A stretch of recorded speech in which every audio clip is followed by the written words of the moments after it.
Bismillahirrahmanirrahim. Assalamualaikum warahmatullahi wabarakatuh. Perkenalkan, saya Rismawati dengan stambuk F1C1-19019, jurusan Kimia Fakultas Matematika dan Ilmu Pengetahuan Alam, Universitas Haluoleo Kendari. Di sini saya akan mempresentasikan tugas saya dengan judul materi yaitu hormon. Adapun yang menjadi topik pembahasan pada materi ini yang pertama yaitu definisi hormon, yang kedua penggolongan hormon berdasarkan senyawa penyusunnya, yang ketiga contoh hormon pada hewan atau manusia, yang keempat adalah contoh hormon pada tumbuhan. Submateri pertama yaitu mengenai definisi hormon. Hormon berasal dari bahasa Yunani yang berarti menimbulkan atau membangkitkan. Hormon mempunyai arti senyawa yang merangsang, zat kimia tertentu yang terbentuk di satu logam dan diangkut dalam aliran darah ke organ lain, di mana itu mempengaruhi metabolisme organ tersebut. Selanjutnya, istilah hormon pertama kali diperkenalkan pada tahun 1904 oleh William Bailes dan Ernest Sterling yang menerangkan tentang kerja sekretin, suatu molekul yang dihasilkan oleh duodenum yang merangsang keluarnya cairan pankreas. Selanjutnya, menurut Huxley, hormon adalah molekul pemindahan informasi yang berpindah dari satu sel ke sel lainnya untuk kepentingan organisme secara keseluruhan.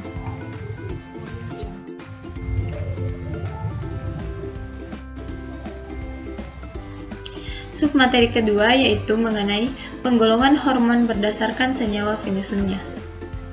Yang pertama, golongan steroid. Golongan steroid merupakan golongan kortisol, aldosteron, estrogen, progesteron, dan testosteron.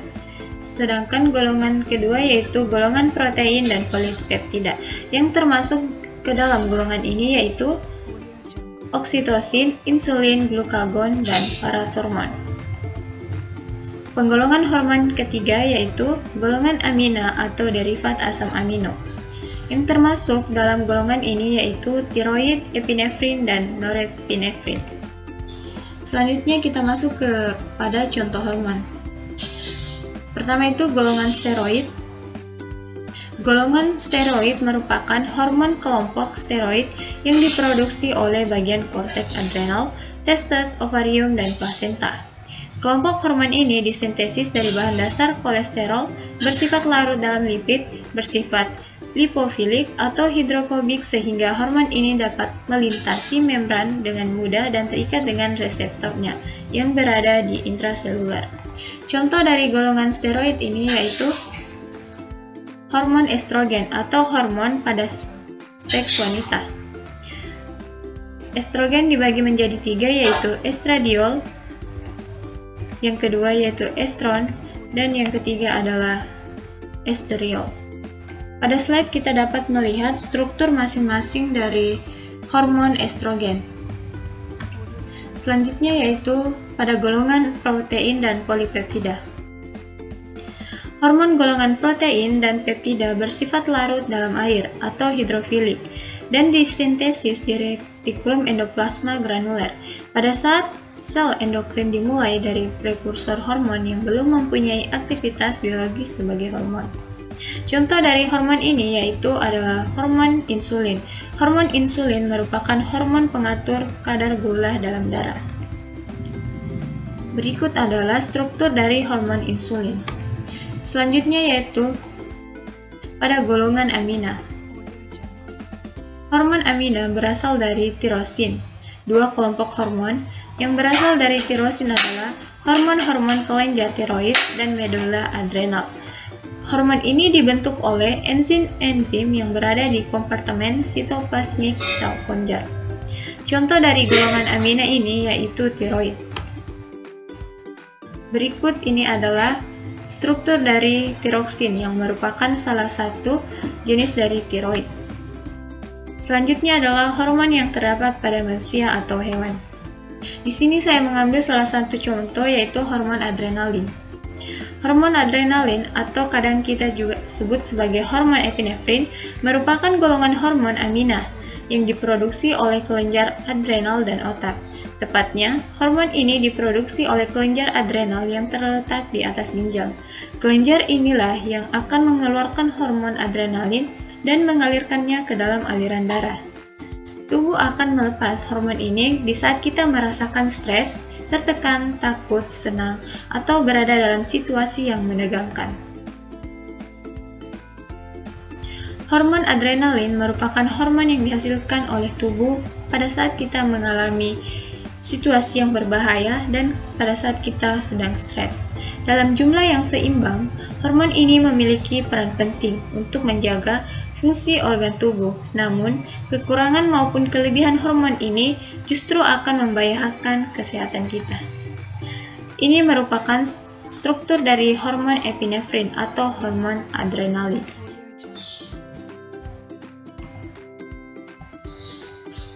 Selanjutnya adalah cara kerja hormon adrenalin. Pertama, adrenalin ini dimulai dari otak. Ketika kita merasakan situasi berbahaya atau stres, informasi ini akan dikirim ke bagian otak yang disebut sebagai amigdala. Area otak ini berperan dalam pemrosesan emosi. Jika bahaya dirasakan oleh amigdala, amigdala ini akan mengirimkan sinyal ke wilayah lain otak yang disebut sebagai hipotalamus. Hipotalamus sendiri adalah pusat komando otak. Bagian ini akan berkomunikasi dengan seluruh tubuh melalui sistem saraf simpatik. Setelah itu, hipotalamus mengirimkan sinyal melalui saraf otonom ke media adrenal. Ketika kelenjar adrenal menerima sinyal tersebut, mereka merespon dengan melepaskan adrenalin ke dalam aliran darah. Selanjutnya, ketika hormon ini telah berada di dalam aliran darah, adrenalin akan mengikat reseptor pada sel hati untuk memecah molekul gula yang lebih besar, yang disebut sebagai glikogen. Sedangkan untuk memecah gula menjadi lebih kecil, yaitu disebut dengan glukosa. Selanjutnya, hormon ini akan mengikat reseptor pada sel otot di paru-paru, menyebabkan kita bernafas lebih cepat. Selanjutnya merangsang sel-sel jantung untuk berdetak lebih cepat. Kemudian memicu pembuluh darah berkontraksi dan mengerahkan darah ke kelompok otot utama. Kontrak sel otot di bawah permukaan kulit akan merangsang keringat. Sedangkan pada saat mengikat reseptor di pankreas untuk menghambat proses terjadinya insulin. Selanjutnya kita masuk kepada salah satu contoh hormon yang terdapat pada tumbuhan. Di sini saya mengambil hormon giberelin atau biasa kita sebut sebagai GA. Giberelin adalah jenis hormon tumbuhan yang mula-mula ditemukan di Jepang oleh Kurosawa pada tahun 1926.